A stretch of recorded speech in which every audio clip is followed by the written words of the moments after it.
എം.ടി. വാസുദേവൻ നായർ മരുന്നുകളോട് നേരിയ രീതിയിൽ പ്രതികരിക്കുന്നതായി ആശുപത്രി അധികൃതർ.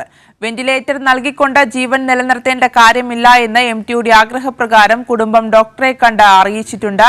മേഘ മാധവൻ വിവരങ്ങളുമായി ചേരുന്നുണ്ട്. മേഘ, അദ്ദേഹത്തിന്റെ ആരോഗ്യനില ഗുരുതരമായി തുടരുകയാണ്. അപ്പോഴും നേരിയ ആശ്വാസകരമായ ചില വാർത്തകളാണ് ഈ മണിക്കൂറുകളിൽ പുറത്തുവരുന്നത്. അദ്ദേഹം മരുന്നുകളോട് നേരിയ തോതിൽ പ്രതികരിക്കുന്നതായാണ് ഇപ്പോൾ ലഭ്യമായിക്കൊണ്ടിരിക്കുന്ന വിവരങ്ങൾ.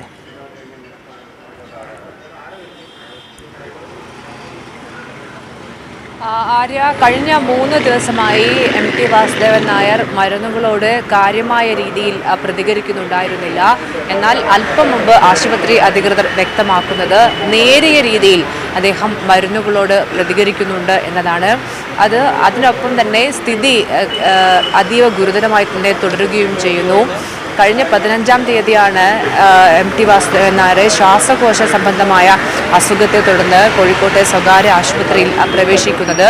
അതിനു പിന്നാലെ ഹൃദയാഘാതവും സംഭവിച്ചു. 3 ദിവസമായി സ്ഥിതി വഷളായി തന്നെ തുടരുന്നു. അതേ നിലയിൽ ഇപ്പോഴും തുടരുന്നു. ഇപ്പോൾ മരുന്നുകളോട് നേരിയ രീതിയിൽ പ്രതികരിക്കുന്നു എന്നത് നേരിയ ആശ്വാസം നൽകുന്ന കാര്യമാണ്. അത് വരും സമയങ്ങളിൽ ഡോക്ടർമാർ ഉൾപ്പെടെ വിലയിരുത്തി അത് ഏത് രീതിയിലാണ് വരും മണിക്കൂറുകളിൽ ശരീരത്തെ ബാധിക്കുക എന്നതുൾപ്പെടെയുള്ള കാര്യങ്ങൾ ഒരു പക്ഷേ 11 മണിയോടുകൂടി ആശുപത്രിയിൽ നിന്ന് മെഡിക്കൽ ബുള്ളറ്റിൻ കൃത്യമായി തന്നെ വിശദീകരിക്കും എന്നതാണ് മനസ്സിലാക്കുന്നത്. ഡോക്ടർമാരുടെ ഒരു സംഘം തന്നെ അദ്ദേഹത്തിൻ്റെ ആരോഗ്യസ്ഥിതി നിലവിൽ പരിശോധിച്ച് വരുന്നുണ്ട്. ഈ ഹൃദയസ്തംഭനം ഉണ്ടായതാണ് സ്ഥിതി കൂടുതൽ വഷളാവാൻ കാരണമായത് എന്നതാണ് മനസ്സിലാക്കുന്നത്. അതുകൊണ്ട് തന്നെ കാർഡിയോളജി ഉൾപ്പെടെ കൃത്യമായി തന്നെ പരിശോധനയാണ് നടത്തിക്കൊണ്ടിരിക്കുന്നത്. അദ്ദേഹത്തിൻ്റെ ബന്ധുക്കൾ ഉൾപ്പെടെയുള്ള ആളുകൾ ഇവിടെ നിലവിൽ കോഴിക്കോട്ടെ സ്വകാര്യ ആശുപത്രിയിൽ ഉണ്ട്. ഇന്നലെ മന്ത്രിമാരായ മുഹമ്മദ് റിയാസും എ.കെ. ശശീന്ദ്രൻ ഉൾപ്പെടെയുള്ള ആളുകൾ അദ്ദേഹത്തെ വന്ന് കണ്ടിരുന്നു. അദ്ദേഹത്തോട് അടുപ്പമുള്ള ആളുകളൊക്കെ തന്നെയും അദ്ദേഹത്തെ കാണാൻ എത്തുന്നുണ്ട്. ICUയിൽ ആണെങ്കിൽ കൂടി അദ്ദേഹത്തെ ഏറ്റവും അടുത്ത് നിൽക്കുന്ന ആളുകൾക്ക് കാണാനുള്ള ഒരു അവസരം കൂടി ആശുപത്രി അധികൃതർ നൽകുന്നുണ്ട്. ഇന്നലെയൊക്കെ തന്നെയും അദ്ദേഹം ഒരു തരത്തിലും റെസ്പോണ്ട് ചെയ്യുന്നുണ്ടായിരുന്നില്ല.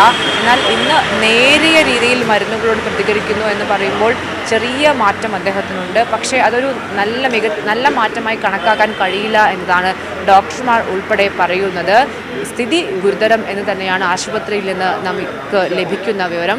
ഒരു പക്ഷേ ഈ മരുന്നുകളോട് പ്രതികരിക്കാൻ തുടങ്ങിയത് ഏത് രീതിയിലാണ് ഇനി ആരോഗ്യസ്ഥിതിയെ ബാധിക്കുക എന്നതുൾപ്പെടെയുള്ള കാര്യങ്ങൾ 11 മണിയോടുകൂടി ആശുപത്രി അധികൃതർ മെഡിക്കൽ ബുള്ളറ്റിൻ ഇറക്കി വ്യക്തമാക്കും എന്നതാണ് മനസ്സിലാകുന്നത്.